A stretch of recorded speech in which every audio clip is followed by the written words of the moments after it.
Assalamualaikum warahmatullahi wabarakatuh. Alhamdulillah hari ini kita bisa bertemu kembali dalam kondisi yang bisa dikatakan 90% sehat. Nah, 90% sehat. Karena di minggu kemarin ada insiden kecil ya. Waktu pulang dari acara sini terpleset di pintunya ekonomi sehingga keselio deh. Oke, tidak apa-apa. Itu bagian dari usaha kita. Di minggu kemarin kita membahas tentang Pancasila sebagai sumber nilai etika dan moral. Artinya bahwa Pancasila itu sebagai motivasi, sebagai rujukan referensi dalam sebuah tata nilai kehidupan berbangsa dan bernegara. Ya, kalau kita bicara sumber nilai, saya kira banyak sekali bisa dari hukum kaidah, norma, adat, agama. Saya kira itu juga termasuk sumber tata nilai yang ada. Tetapi dalam konteks negara kita mensepakati bahwa yang menjadi pedoman kita adalah Pancasila itu sendiri. Yang intinya dalam Pancasila itu adalah dari Pancasila itu yaitu ketuhanan, kemanusiaan, persatuan, musyawarah mufakat dan kesejahteraan. Dan itu menurut logika dan filsafat saya kita ya sebagai tujuan hidup kita secara umum. Tapi ini dalam konteks kenegaraan. Prakteknya boleh Anda menerapkan masing-masing, tetapi paling tidak kita kan ngomong negara, kehidupan berbangsa ya menggunakan itu. Nah, melanjutkan dari pemikiran itu, maka di minggu ini atau di pertemuan hari ini kita akan membahas tentang Pancasila sebagai paradigma kehidupan dalam masyarakat, berbangsa dan bernegara. Artinya kalau kemarin kita hanya mengenal nilai-nilai itu apa saja yang terkandung di dalam Pancasila, tetapi hari ini kita bagaimana prakteknya. Ya, tentunya adik-adik mahasiswa sudah menuju dewasa. Artinya ketika menghadapi sesuatu atau melaksanakan atau mengimplementasikan sebuah bentuk tata nilai, saya kira banyak hal yang perlu dipertimbangkan. Selain ruang dan waktu dan kondisi perkembangan zaman itu kan pasti akan menentukan apa yang kita bisa juga terkait dengan harapan dan kenyataan. Ya. Kalau Komeng mengatakan Pak jangan bilang harapan, harapan itu juara 4. Ya. Itu katanya Komeng. Jadi kita tidak boleh ngomong harapan, harus juara Pak, juara 1. Ya, tetapi bolehlah Anda berterminologi bermakna seperti itu. Sebelum kita melangkah lebih jauh, kita pahami dulu apa sih yang namanya paradigma. Ya. Mungkin anak-anak ada FKIP bisa juga secara terminologi paradigma itu. Ada istilah paradigma, ada istilah sudut pandang, ada istilah stigma. Ya, cara berpikir, cara melihat sesuatu. Ya. Jadi kalau di sini konteksnya adalah dalam yang digunakan bahasa paradigma, berarti paradigma itu suatu asumsi dasar, dan asumsi itu secara teoritis yang umum yang merupakan suatu sumber nilai. Jadi kesan pertama. Jadi sebelum Anda mempertimbangkan sesuatu, pasti saya yakin adik-adik bisa membuat sebuah rumusan dalam pola pikir kita sehingga itu mendefinisikan tentang apa. Jadi bisa juga dikatakan kesan pertama. Kalau kita guyonan itu dalam ilmu psikologi, ketika Anda inaros tanya kamu sudah makan, nah, kalau dia jawabnya hampir lebih dari 10 detik berarti bisa dikatakan jujur, bisa tidak. Tapi kalau ya kamu sudah makan, sudah Pak, berarti sudah. Nek kate ini ngomong misal kamu inaros sudah makan, berarti ada pertimbangan lain. Maksudnya apa Pak Sam ini? Nanya seperti ini. Mau ada syukuran kah? Wah, kan? Berarti seperti itu. Jadi itu sudah, itulah ketika kita menyelesaikan sesuatu pasti akan dipengaruhi oleh beberapa hal dalam konteks pola berpikir. Jadi kalau ngomong filsafat ya ngomong teologi, ada epistemologi, ada aksiologi. Jadi ketika kita mengasumsikan, melihat sesuatu, pasti paradigma di sini baik secara teoritis itu sebagai sumber nilai awal. Mengapa kita harus berketuhanan misalnya? Ya itu bisa macam-macam. Dari sudut pandang mana kita menafsirkan sehingga itu menjadi konsekuensi, menjadi sebuah prinsip untuk kita laksanakan. Ketika ini sudah menjadi konsekuensi, itu merupakan suatu sumber-sumber hukum. Artinya ketika kita sudah jadi nilai kebenaran dan prinsip, itu biasanya menjadi pedoman, menjadi apapun untuk mencari.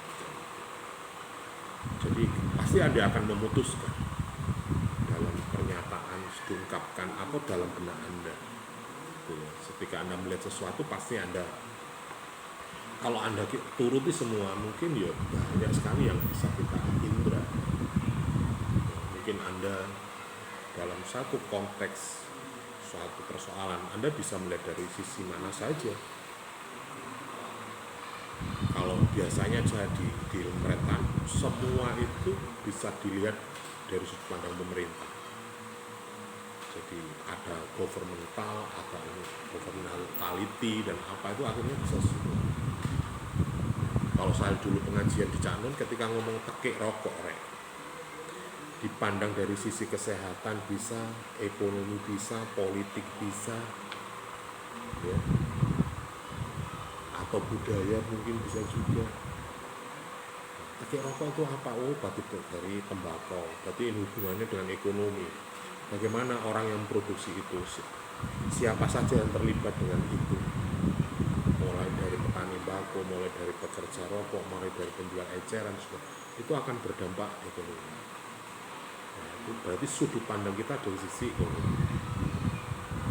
Dari politik misalnya, berapa pajaknya penerimaan dari tembakau itu? Tembakonya aja ada cukainya, apalagi rokok. Kalau itu dari misalnya itu berarti kita politik seperti itu. Ya berarti pajaknya berapa? Bisa juga 46%, Rek. Seperti rokok yang harganya hampir 34 itu per batang itu hampir 1.300 masuk kas negara. Tapi kalau harganya rokoknya itu 46, 33 ke 4, hampir 15.000, 16.000 yang masuk ke negara. Itu tiap hari. Nek misalnya 1 bungkus, nek 2 bungkus. Berarti Anda tiap hari korban. Itu kalau dilihat dari jiwa patriotisme, berapa yang Anda sumbangkan tiap hari kepada negara?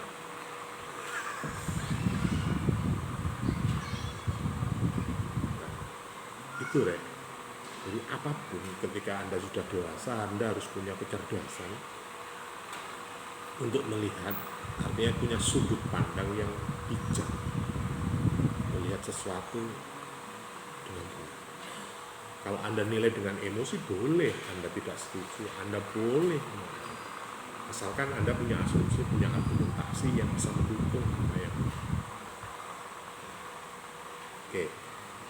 Kemudian ketika itu sudah menjadi sumber hukum, maka akan menjadi sebuah metodologi, sebuah metode. Ketika Anda sudah menetapkan bahwa itu baik, itu seperti apa, paradigma itu akan meningkat menjadi sebuah metode, sebuah cara penerapan sebuah ilmu pengetahuan sehingga menentukan sifat, sebuah konklusi, sebuah pijakan bahwa persepsi yang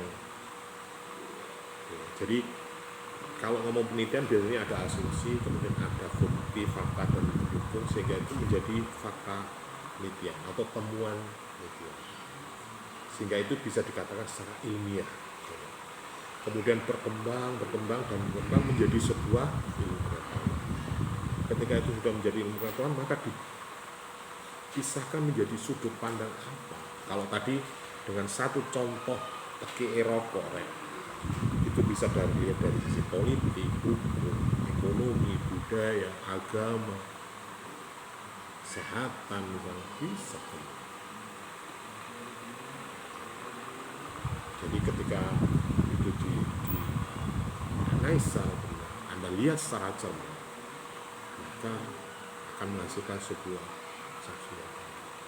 Jadi kita tidak anggap apa istilahnya kelas seplos atau angger mengol angger dunia.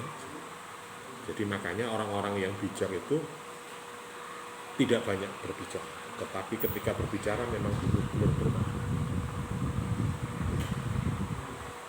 Artinya ketika dia memutuskan atau berstatement itu bukan berarti tanpa berpikir, bukan berarti tanpa pertimbangan, tapi dia sudah mampu mencerdasi melihat sesuatu secara itu. Tetapi memang manusia semua punya keterbatasan,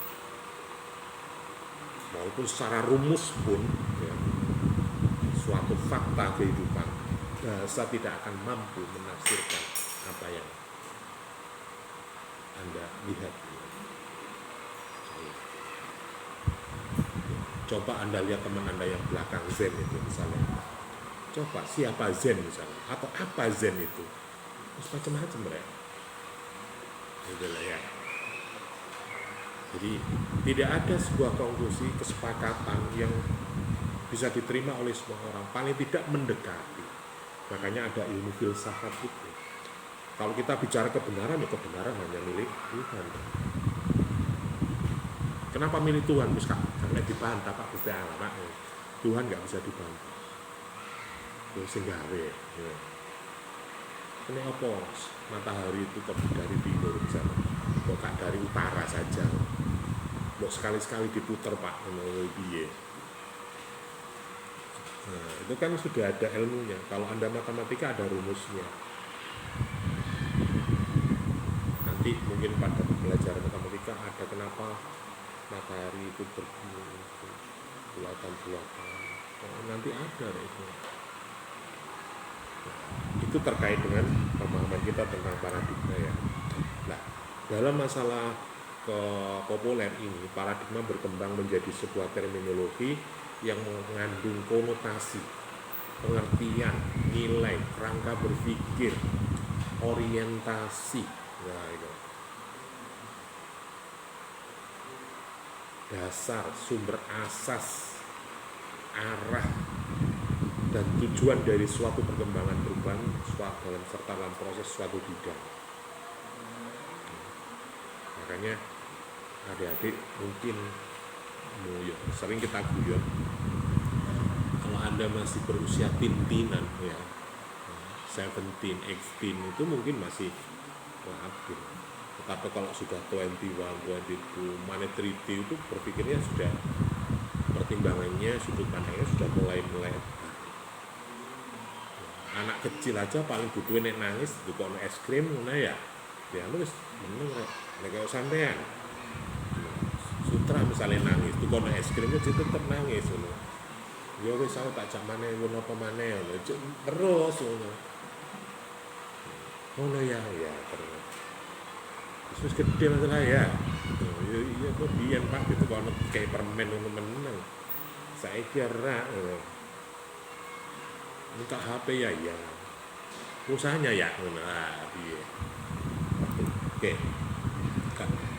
Paradigma dalam pemikiran Thomas Hahn pun itu diartikan bahwa suatu yang berdasarkan budaya yang diskrit, budaya dan diskrit.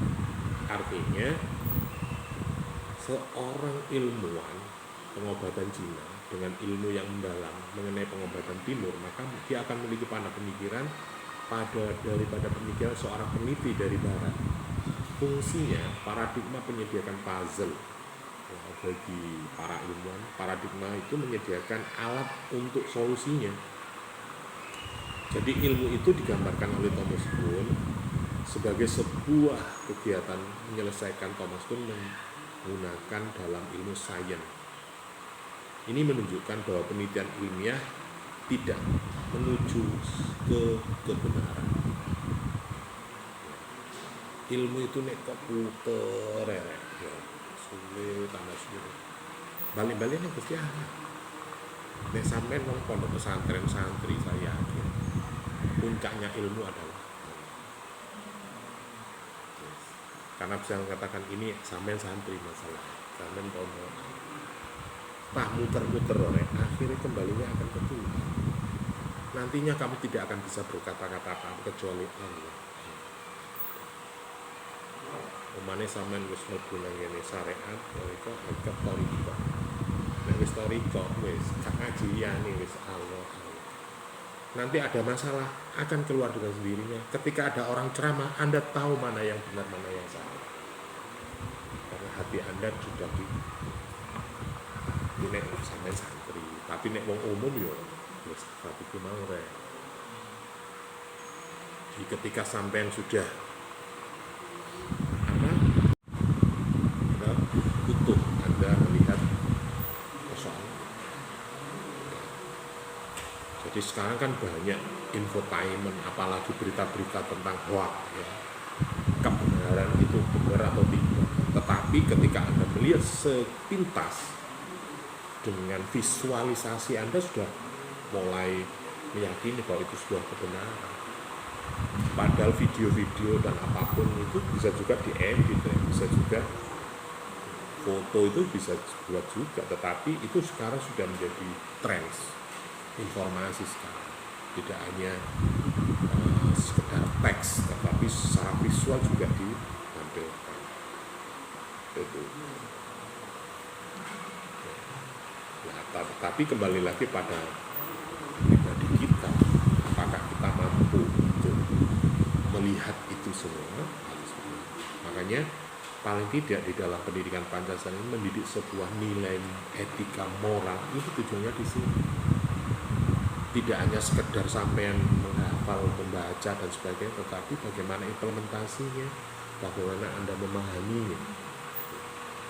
Kalau Anda misalnya nanti jadi guru, ya guru kelas misalnya, yang ngajar Pancasila, paling tidak ketika Anda paham betul, tahu makna dan semua caranya, saya kira untuk menjelaskan juga enjoy, tidak hanya sekedar teks. Itu harapan kita. Oke, itu penjelasan terkait dengan paradigma. Nah, sekarang kalau kita sandingkan dengan mata kuliah kita, yaitu Pancasila sebagai paradigma pembangunan. Pada saat Indonesia di tengah berada di era reformasi yang telah diperjuangkan sejak tahun 98, ketika gerakan reformasi melanda Indonesia, maka seluruh tatanan kehidupan praktik di Orde Baru banyak mengalami keruntuhan. Pada reformasi, bangsa Indonesia menata kembali atau mereform ya, tatanan kehidupan yang berdaulat, aman, adil, dan sejahtera. Ini mungkin materi dibuat pada masa itu. Nah, saiki wis erane wis pasca reformasi, wis lewat. Bahkan saiki mungkin bisa juga para tokoh-tokoh reformis ya mungkin juga banyak yang kecewa. Dulu yang awalnya sentralistik, kekuasaan dikuasai oleh presiden ketika itu zamannya Pak Harto misalnya, itu cara menafsirkan Pancasila, Undang-Undang Dasar 45 ya secara benar dan konsekuen, harapannya seperti itu, artinya sesuai dengan teks, tetapi itu disalahartikan menjadi alat kekuasaan.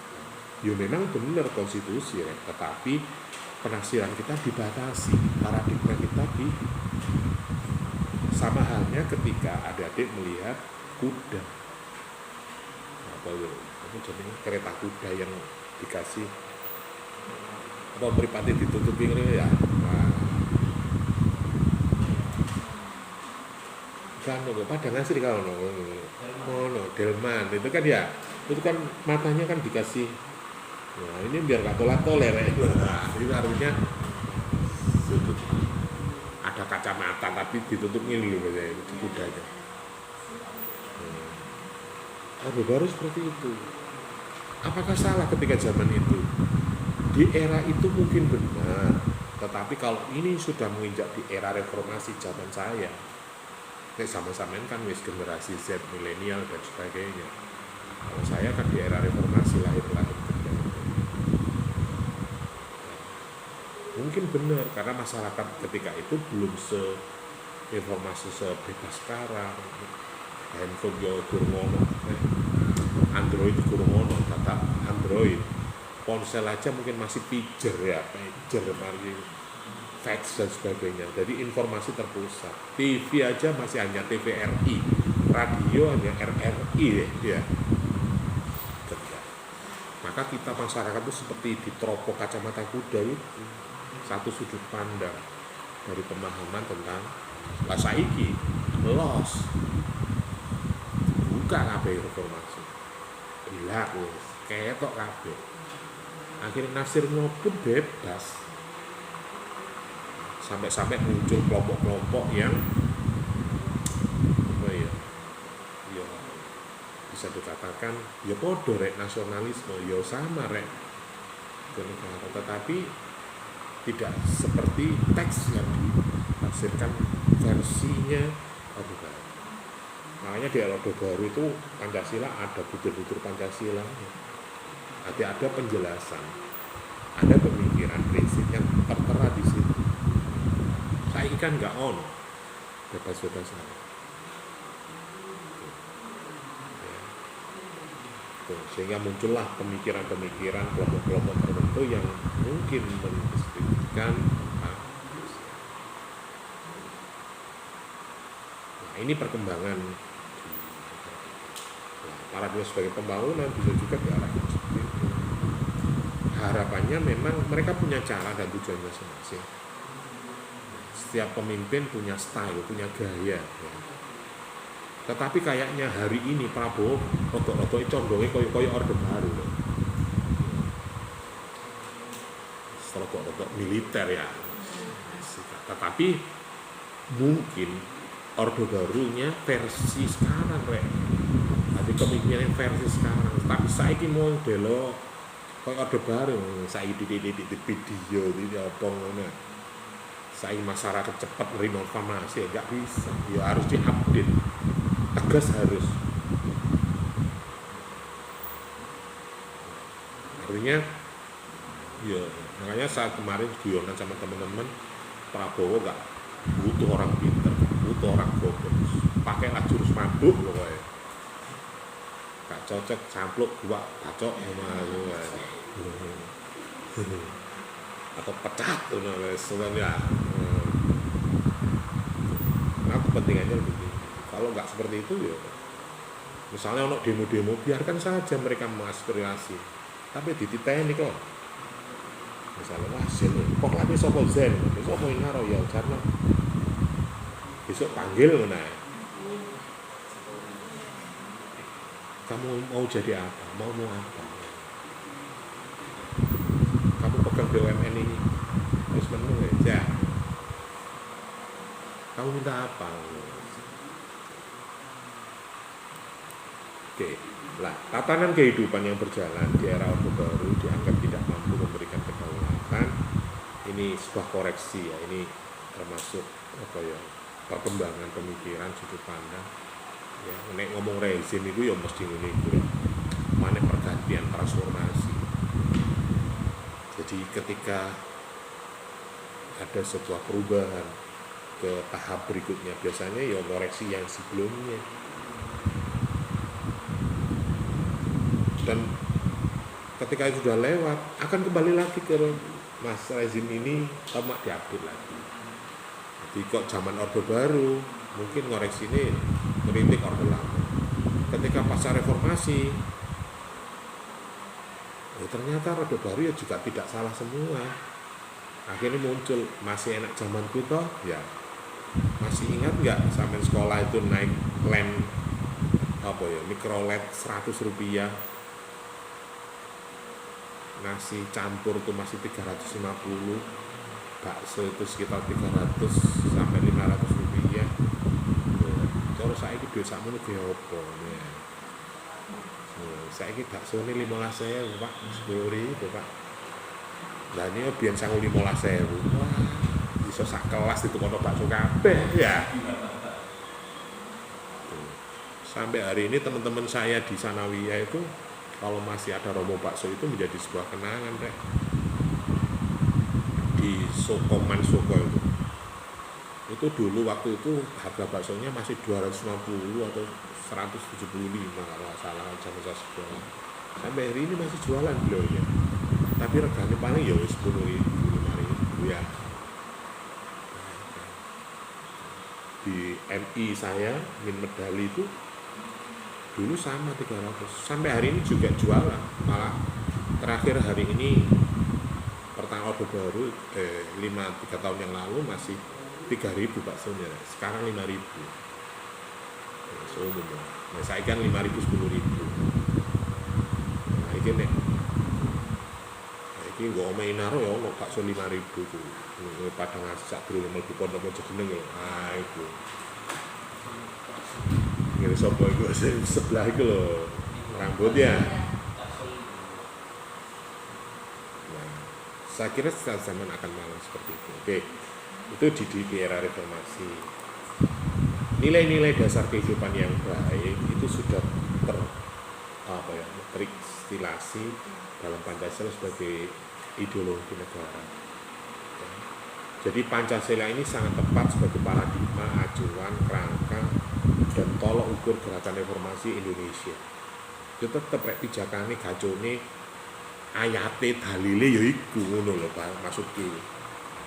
Artinya isu-isu yang dikembangkan itu pemahaman paradigma tentang pelaksanaan konteks kehidupan negara kita ya tidak kuat itu. Ono reformasi aja dirubah Pancasila ndak ada. Jadi tetap kita bagaimana Pancasila itu taati.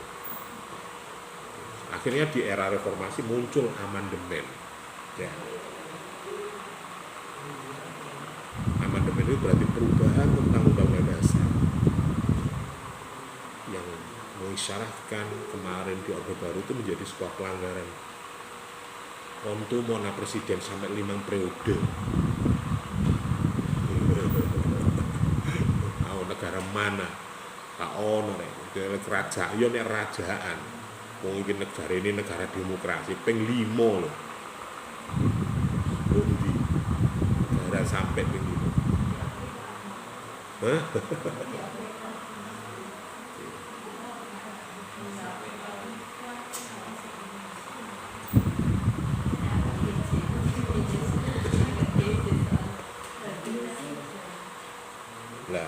Dari sini maka reformasi itu dapat disintegrasikan gerakan-gerakan lain.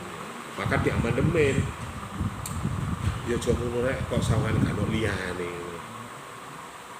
Ya walaupun itu bisa juga musyawarah ya, artinya periodisasi kepemimpinan kita harus ada penyebaran, harus ada perubahan. Maka kekuasaan itu semakin lama semakin absolut. Kalau dalam teori politik sama halnya ketika orang itu sih biasa dikongkon lah ini kok sesuai mata manusia itu kan punya sindrom ini gak aku gak mungkin iso nah kan akhirnya tapi tidak ada kesempatan bagi sehingga maka perlu dibatasi karena dalam bunyi undang-undang itu dapat dipilih kembali. Tidak ada menerangkan periodisasi. Jadi ini api akhirnya ditotong. Dia pecarane kepilih mana, kan? Ada yang menggunakan teori Wiro Sableng 212 karena 5 tahun. Jadi 2 tahun pertama itu konsolidasi internal, penataan organisasi. Maksudnya kembali no bondo sing ditokno wingi rek ngono. Ati anggarane gak sampai keluar. 1 tahun pertengahan mengumpulkan 2 tahun terakhir kembali ke masyarakat biar dipilih lagi. Nah itu konteks-konteks gerakan-gerakan reformasi yang mungkin kritikan sekarang adalah dengan adanya reformasi itu muncul raja-raja kecil. Semua dipilih rakyat, mulai dari kepala dusun waktu itu, kepala desa, bupati, gubernur, presiden. Akhirnya mereka punya kekuatan masing-masing, punya legitimasi masing-masing. Akhirnya muncullah raja-raja kecil, kelompok-kelompok koalisi-koalisi kecil-kecil. Pada akhirnya terjadilah multi partai. Tidak ada kekuatan Jadi pemilu itu nggak ada yang suaranya sampai 50%, itu nggak ada. Sing menang lho 100%. Cara gelut sampai sing kalah lho 75 musuh selawe. Ya, walaupun mungkin kelompoknya dipecah-pecah, tapi yang pemenang itu ya juga termasuk. Makanya kemarin Pilpres itu diharuskan, diwajibkan harus 50+1. Seimbang dulu ya. Masuk pilihan lurah kacek 5 kursi rek, kira-kira ya apa? Misal gak terima tawuran nih lho, ya buyar ngono lho ya. Misalnya selisih suara 5%, 5 orang, 5 suara. Terus ya apa rek ketir-ketir ah. Cara wargamu tuh sih gak setuju ku hampir 49% misalnya. Lho ya apa jadi? Gak akeh ae iku. Cara mau apa gak bayar pajak gak ya lu buat,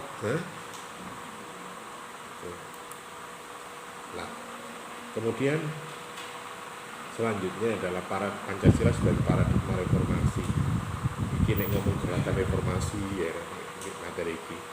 Dengan Pancasila ini harapannya diletakkan dalam rangka perspektif landasan sekaligus cita-cita, sebab tanpa suatu dasar tujuan yang jelas reformasi akan mengarah pada gerakan anarki, kerusuhan, disintegrasi, dan akhirnya mengarah pada kehancuran bangsa atau disintegrasi. Reformasi ini dengan paradigma Pancasila sebagai berikut. Nah, reformasi berketuhanan. Artinya di sini gerakan reformasi berdasarkan moralitas ketuhanan yang harus mengarah pada kehidupan yang baik, manusia yang makhluk sebagai makhluk Tuhan, kembalikan pada fitrahnya. Artinya kembali berkemanusiaan. Bukan berarti ini, wah kok nek gak tanda tangan kuno, gak urip kok. Wah, koyok hakim bisa mencabut nyawa ya.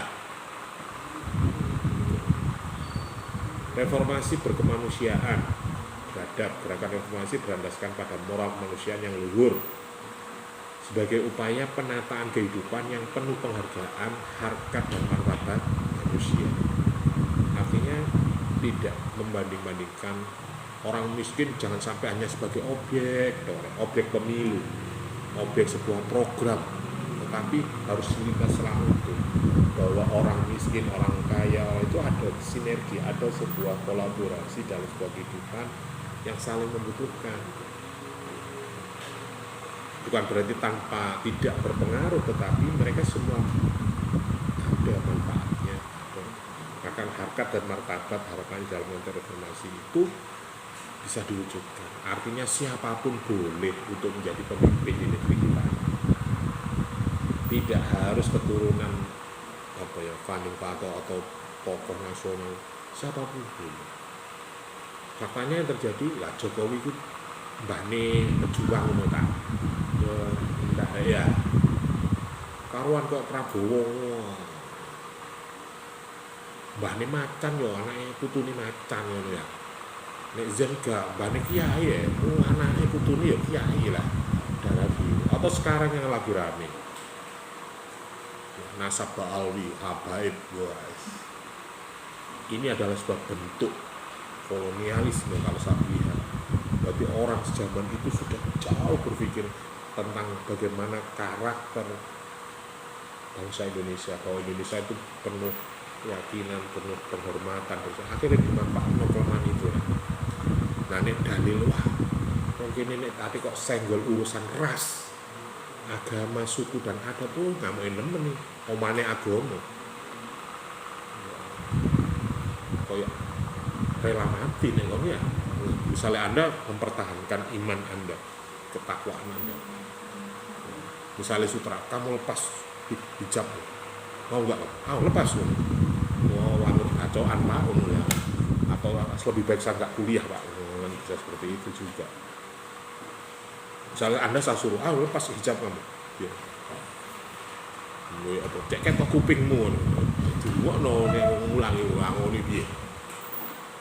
Ada kata, wah ini kekerasan ras ini Pak, ras agama, mana keyakinan, keimanan, mana junjungan kita Rasulullah dan wah, mana itu ngaku-ngaku aku putune, ya apa, di darahku mengalir Ngapa nih kang ini ya?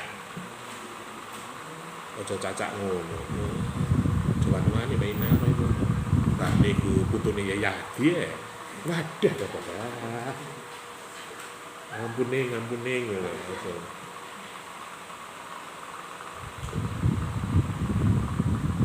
Kelemahan-kelemahan itu sering dimanfaatkan untuk kepentingan ekonomi, politik dan sebagainya. Tetapi kalau ngomong demokrasi, ngomong Pancasila itu punya harkat dan martabat yang sama. Asalkan memang dia punya kompetensi, kemampuan secara masyarakat mengenai tentang kehidupan bernegara kita. Jangan mengandalkan saya ini keturunan nih, yai misalnya. Saiki misalnya keturunan nih yai lo pilkada, gurung karuan menang. Kok kene menang, coba orang Jombang. Kurang getopo turunan Joso, abak beras, kalah. Seperti Jombang, pilkada Jombang itu nggak pernah dimenangkan orang hijau, itu jarang. Mesti digandengi wong abang, semongko ini. Kambine hijau jerone abang. Mojokerto kota ya ngono elok-elok. Platformnya hijau, santri Gus, mburo murine jerone abang. Sopo ya Mas Ut? Ya. Dia menangnya dari PDI ya. Nah, itu membuktikan bahwa harkat ngomong kenegaraan kita tidak hanya berprinsip pada agama ketuhanan, tapi kemanusiaan, patriotisme, bijaksana, sugih, wah, jahta. Saiki nek dari 4 sila iki hukum ya, tapi gak patek sugih, dipilih tak kira-kira. Wong kono jek melarat kok nyalokno bupati gak tambahan.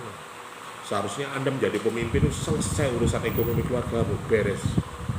Jadi kon wis gak mikir Gus, meni anakmu nyambut gawe apa, meni tuku motor gak mikir wis sono kabeh jatah.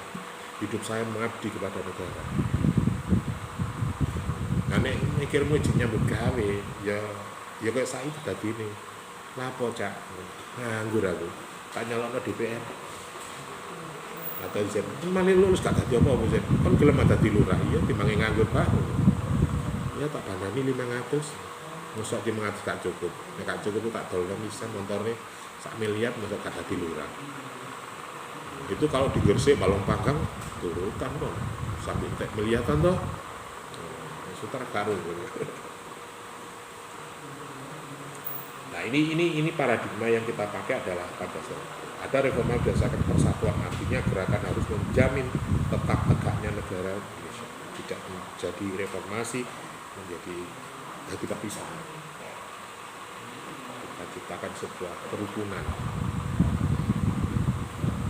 Selama ini mungkin kita terpisah dengan kelompok-kelompok masyarakat, aliran dan sebagainya, tetapi kita harus sama. Biasa ini kan wis gak mandang rek. Kementerian pejabat negara ono sing teko Papua, teko Kalimantan. Kalau dulu mungkin dominasi banyak orang Jawa.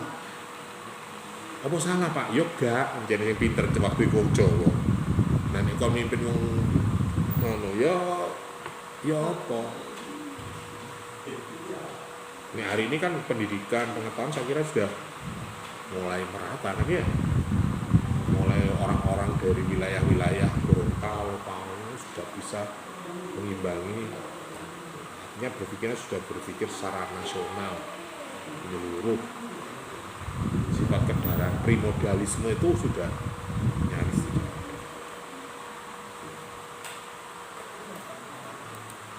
Nah, gerakan ekonomi menghindarkan dari praktik-praktik perilaku menciptakan perpecahan disintegrasi.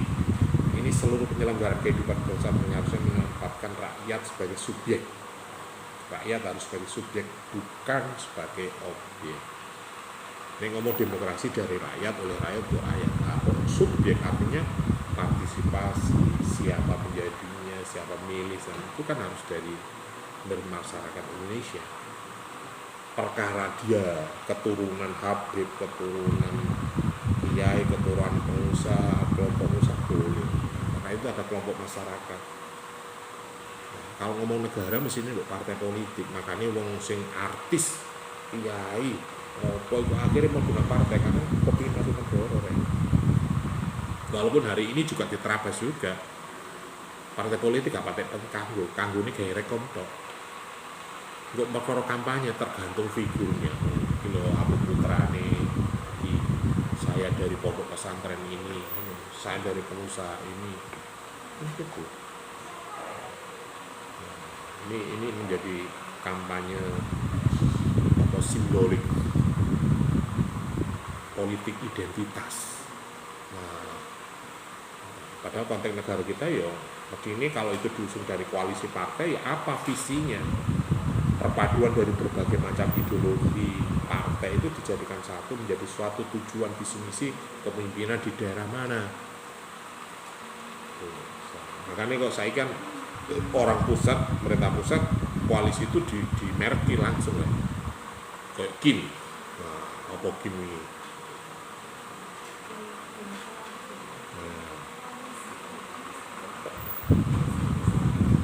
Ya koalisi ini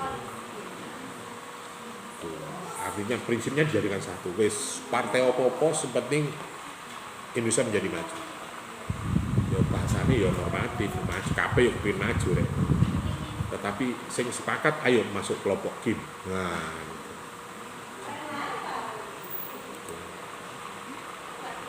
di sini kalau kita lihat Pancasila itu hakikatnya bersifat humanistik, maka memang bertolak belakang hakikat dan kedudukan kodrat manusia.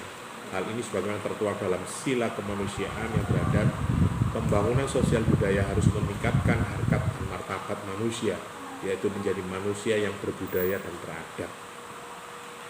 Nah, ini paradigma kehidupan kita, manusia kudu diregani, harus bermartabat. Artinya nih ngomong kemarin tuh masyarakat tuh berdaulat.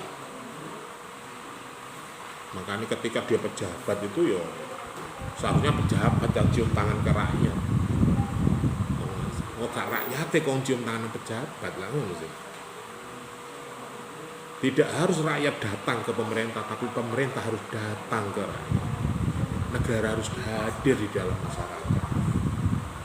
Apa kepentingan masyarakat? Yo macam-macam Pak, ada pendidikan, ada kesehatan, harus hadir. Hadirnya bagaimana?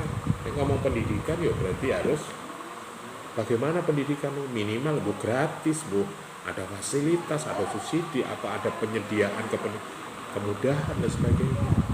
Kesehatan juga seperti itu, bayar ya bayar kak popo Pak, sepenting ono kan ini kak atau misalnya kamu sakit mata, wah ini bisa ditambah nih tapi ke RSCM Jakarta ono Pak, gue ingin menjagung bayar gak popo pokoknya ono ide ya. Artinya penyediaan ketenaga kesehatan di bidang itu dagangannya ke negara seperti itu. Artinya negara harus hadir di dalam masyarakat. Penegakan hukum juga seperti itu. Hak-hak orang itu ketika ada yang tertindas karena dia mau pejabat apa harus hukum harus berbicara, harus beradab. Hak-hak orang jompo, orang wanita, anak itu harus benar-benar dilindungi secara hukum oleh negara dengan memaknai secara paradigma Pancasila itu sesuai dengan Pancasila sila kedua berkemanusiaan. Hari-hari ini kan banyak kasus-kasus tenaga kependidikan yang dilaporkan oleh wali murid dan sebagainya. Yo sakjane ya itu ya. Orang belum melihat secara utuh sudah divideokan, sudah viral. Akhirnya ngomong komen ya dari kuping gatel, mana info ini sampai toko pusat ya. Bisa juga cene arek ndak apa-apa. Bisa juga guru ini sing cene macam-macam. Banyak pemberitaan-pemberitaan yang bisa juga itu menjadi hal yang tidak benar, akhirnya menjadi isu viral. Nah, ketika ngomong mana pemerintahan baru, pejabat baru, ya kepingin mendapat pengakuan, pandangi ya.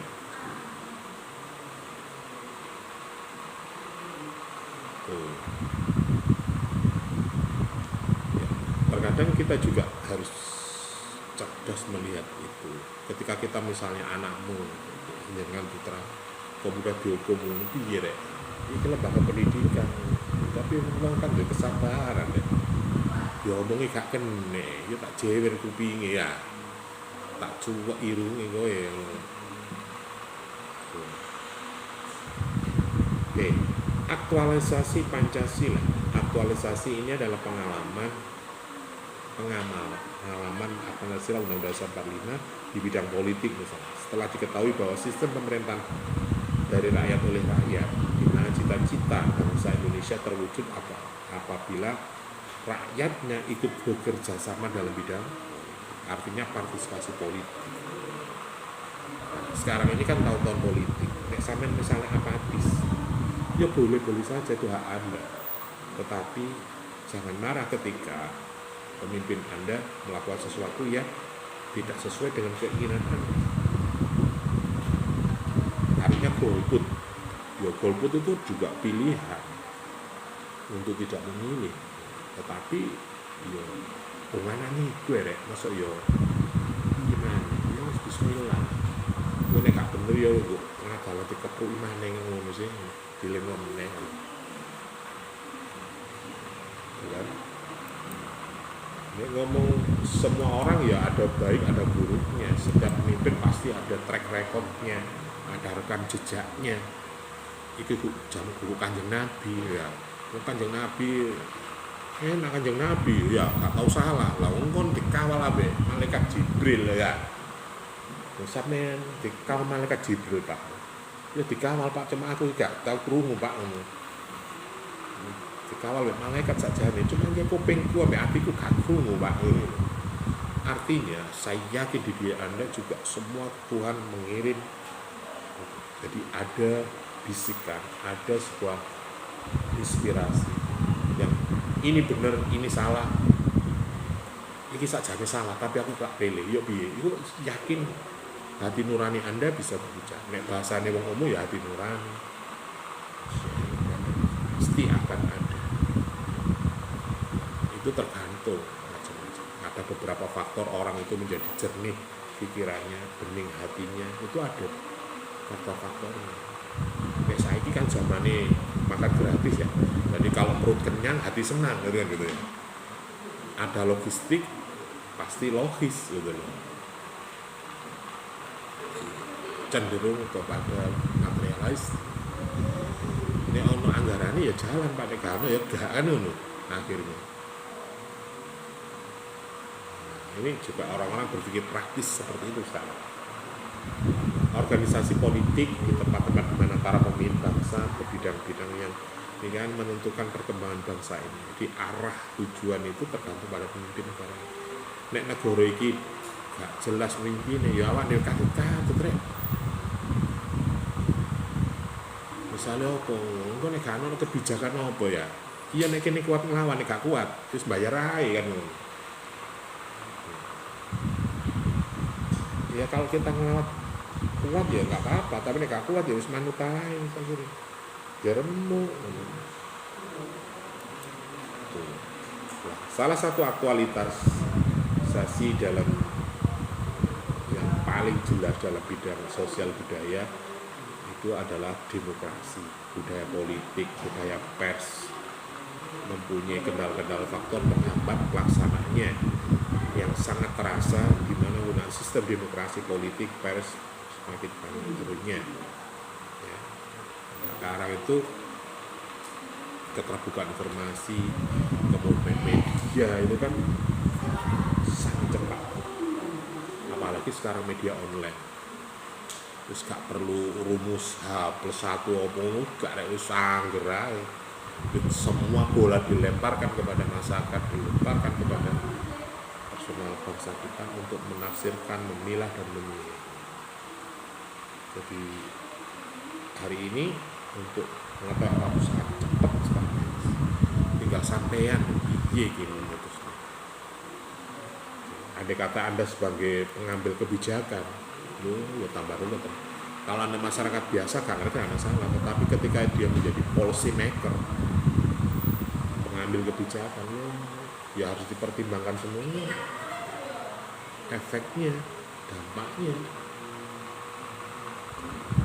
Pengendalian sosial masyarakat hendaknya dikondisikan dengan tepat sehingga keseimbangan tatanan kehidupan bukan sebagai suatu warisan dari generasi ke generasi, tetapi menguatkan kembali integrasi nasional baik secara vertikal maupun horizontal. Salah satu yang terjadi kesenjangan antara lain adalah kebutuhan akan cepat layanan maksimal belum terrealisasi dengan baik. Artinya jangan berpikir bahwa ini warisan. Yo, ada kalanya program itu baik, ya memang kita harus lanjutkan. Tapi yang kurang benar kita sempurnakan, yang baik kita pertahankan, yang jelek kita tinggalkan. Nek bakal bahasa ini Peter Pan, ya semua itu ada Pak. Ya, ada yang harus ditinggalkan, ada yang harus dipertahankan, ada yang dibiarkan. Ono sing dibatin tok Pak, ono sing harus kuat. Tetapi nih ngomong kehidupan bernegara ya harus real Rek.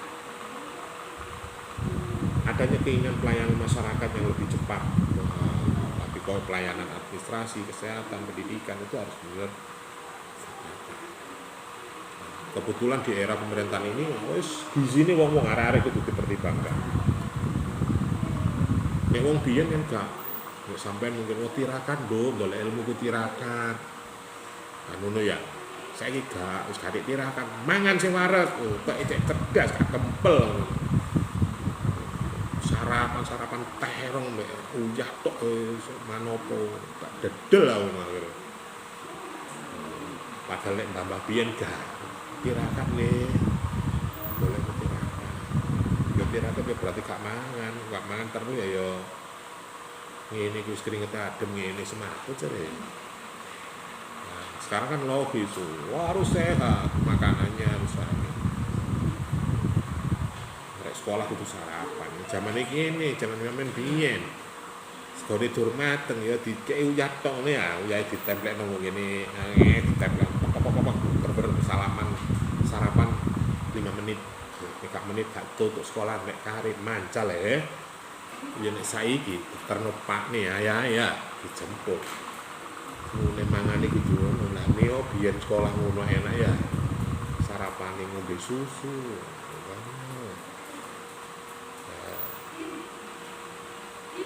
Sekarang berpikirnya harus sehat, makan sehat. Adanya fakta masyarakat yang tidak diperdaya secara maksimal. Jadi ada orang itu ya ngomong kapitalisme itu akan kembali kepada modal pemilik. Jadi wong sing bondone gede, semua uang itu akan berputar lagi dan kembali lagi pada pemilik modal. Kalau negara sing sugih kembali masih bantuan piro ae akan kembali lagi kepada negara. Ono BLT ono apa akhirnya apa duit ke bayar sekolah ke nang rumah sakit dan balik maneh bayar pajak balik maneh ning omah di kampung mungkin wong sing sawah ombo omah duwe toko bangunan toko lontong wah akhirnya donjone wong preman-premane ya nang tokone maneh rek ya. Buntunya komunikasi antara masyarakat dan pemerintah ini juga menjadi catatan keterbukaan informasi publik. Mungkin dalam era informasi ada tercetus undang-undang informasi publik. Jadi ada informasi yang harus disampaikan. Apalagi sekarang harus dipublish. Negara iki oleh dhuwit piro, ditokno ge opo ae, sing nrimo sapa. Bahkan negara ini sebenarnya cukup. Negara Indonesia itu sugih rek jane. Sembarang duwe. Tapi kenapa hidup masyarakatnya masih salahnya di mana? Ternyata ketika direformasi banyak korupsi di dalam. Malah terakhir ini korupsi gak ngomong miliar rek. Korupsi saiki lho terakhir gak ngomong miliar. Ya nek wingi zaman Orde Baru korupsi berapa? 1 juta, 2 juta. Saiki gak ngomong nih juta, triliun. Bayangin. Korupsi timah apa ya? Tambah 400 triliun. Kira-kira 400 triliun ya ditumpuk 10 cm. Dan mancik sampai tutup amamu cukup. Genang Padang Asri ya melangkah mencari 10 juta mencari tutup 400 triliun ya tumpuan 10 cm ini ya motor gen nancap mangka mencari 10 juta wah tutup omamu ya 400 triliun ya cara iki ditukono dawet ngono wae sak Mojokerto kelelep sak mene kabeh.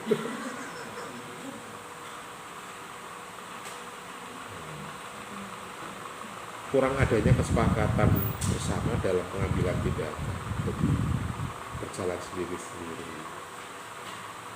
Jadi kurang kompak, ada kelompok-kelompok kepentingan. Jadi ada kelompok ekonomi saiki jare ono 9 naga. Oh, gak 9 naga, saya iki Pak 12 naga ngono. Jadi muncullah kelompok cendana, kelompok ini. Oh, kelompoknya sampai duwe tanah lho. Cara zen dikei tanah sak pulau Jawa Barat kira-kira ya apa kon? Ya apa lenan nduru sak pulau Jawa Barat. Sak provinsi Jawa Barat itu tanah. Wow. Nggo kene duwe 2 hektar wis mlete alane. Ya. Duwe 15 hektar ngono wis mlete, paling budal itu tuh sing ngeterno nggo Pajero bisa. Ya. Sak panenan misale wis tutup. Duwe 10 hektar ngono wis mlete. Ngono iku sampai 3 juta hektar atau 3.000 hektar lho. Dan ini ditanduri pari oleh pirang kintal. Nah, selanjutnya yang teresensi dari IPTEK, ilmu pengetahuan demi kesejahteraan manusia itu juga menjadi sebuah fenomena yang harus dipahami oleh semua orang. Jadi teknologi hari ini mau tidak mau, gelem gak gelem ya harus.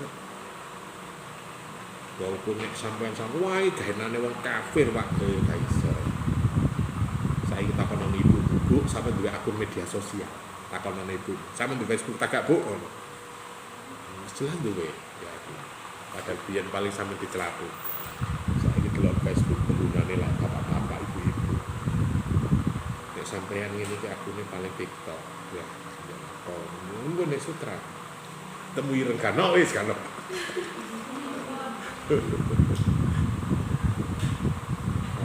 Kang aku nih temui reng aku nih sedulur ya, besar ya. Jadi hari ini ngomong teknologi ini juga harus bagaimana konsep Pancasila, ketahanan ya apa. Lho saiki ngaji teko tapi akeh. Kitab-kitab sing biyen gak iso kudu tuku saiki digital ya akeh.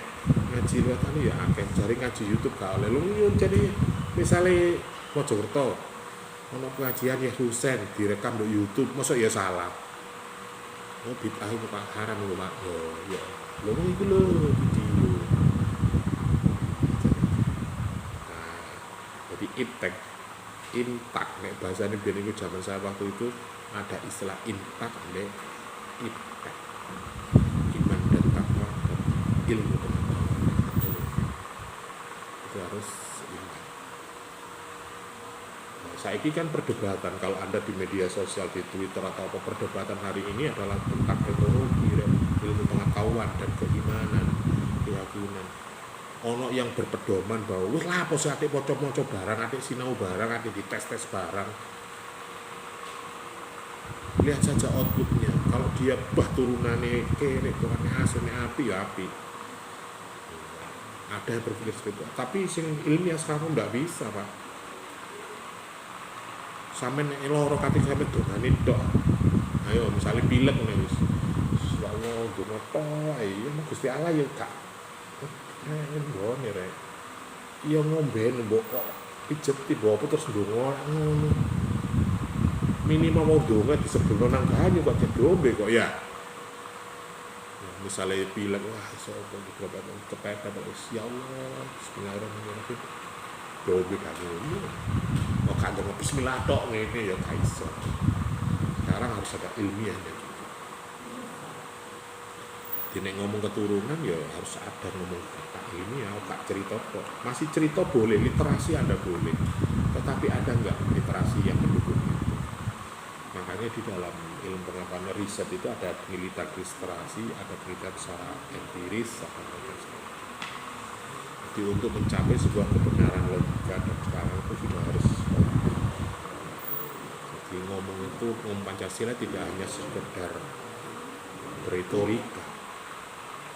Retorika itu maksudnya apa? Ya ngomongnya bermantar tapi laku gak antara ucapan, hati, perilaku.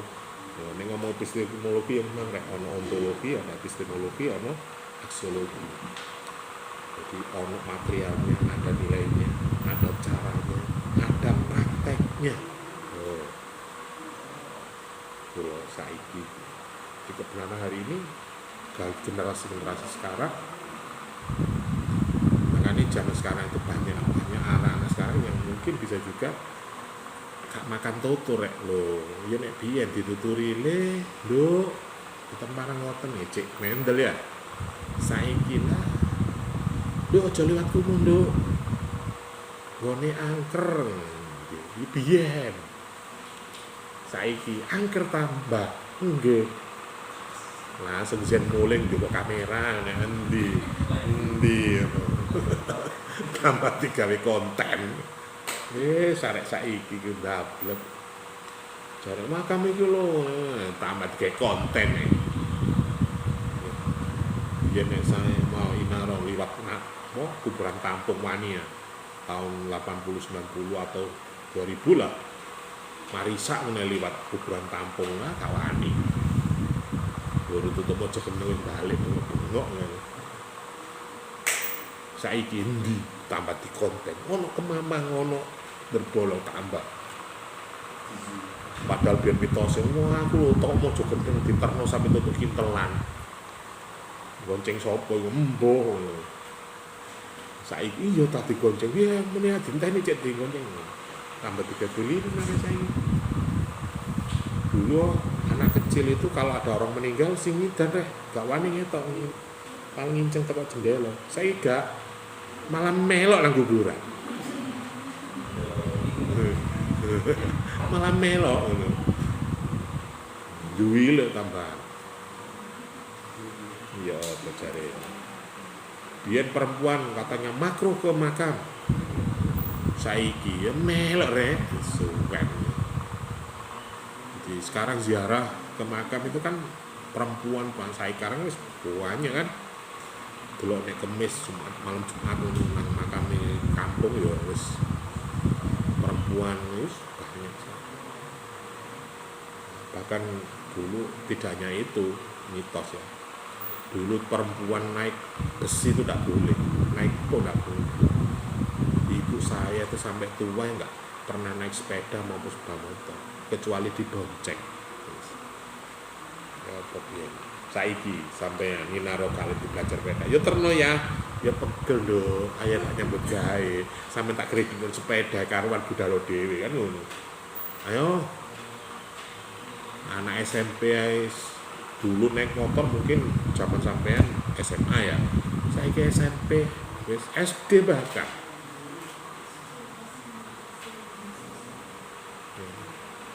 Gak sepeda motor ya sepeda listrik ya. Zaman kini biyen yang sepeda motor dan SMA. Karena apa? Peraturannya harus SMA.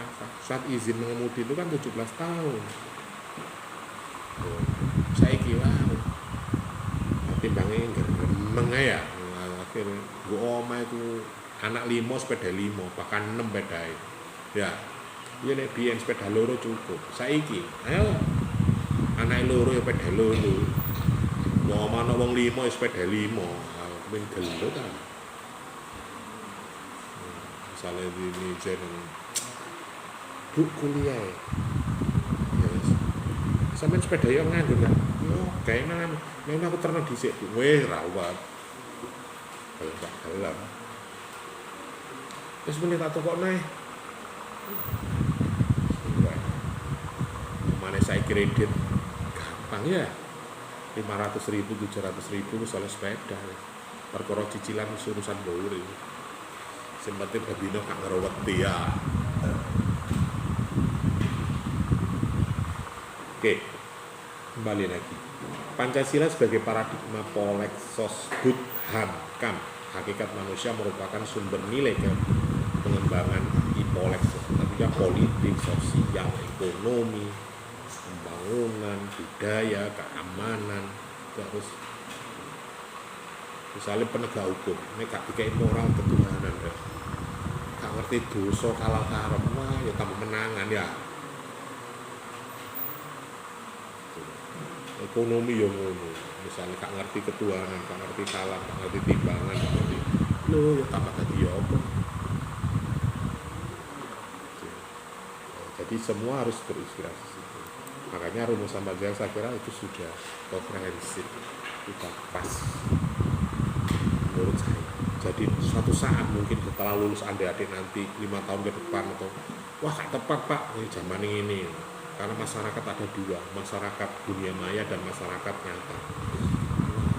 Dunia angan-angan sama dunia kenyataan saling sinergi. Terakhir, Pancasila sebagai paradigma pembangunan sosial budaya. Hakikatnya manusia domestik bertolak dari hakikat kedudukan kodrat manusia, bagaimana tertuang dalam kemanusiaan dan sebagainya. Ini inti dari paradigma pembangunan. Hanya lagi kalau kita melihat ngomong paradigma, mungkin ini dari sudut pandang itu loh ya. Dari sudut pandang yang lain ya banyak sekali. Misalnya Pancasila itu mempunyai dua fungsi utama sebagai pandangan hidup bangsa, juga sebagai dasar negara, fondasi. Nek wong ku ana ruhnya, jasmanine nek rohanine. Pancasila dan jadi nek Pancasila itu bisa dikatakan ruhnya. Jasmanine yo kan prakteke yo, fisike yo bangun produk hukumnya. Ini kalau kita lihat dari situ maka dasar negara itu ada ideologi tertutup, ada ideologi yang terbuka. Ini ngomong pandangan hidup ya. Contohnya secara kronologis sejarah keperumusan negara Indonesia, misalnya Pancasila dibahas, dirumuskan dan dirumuskan itu apa? Itu. Oke, sampai di sini ada pertanyaan?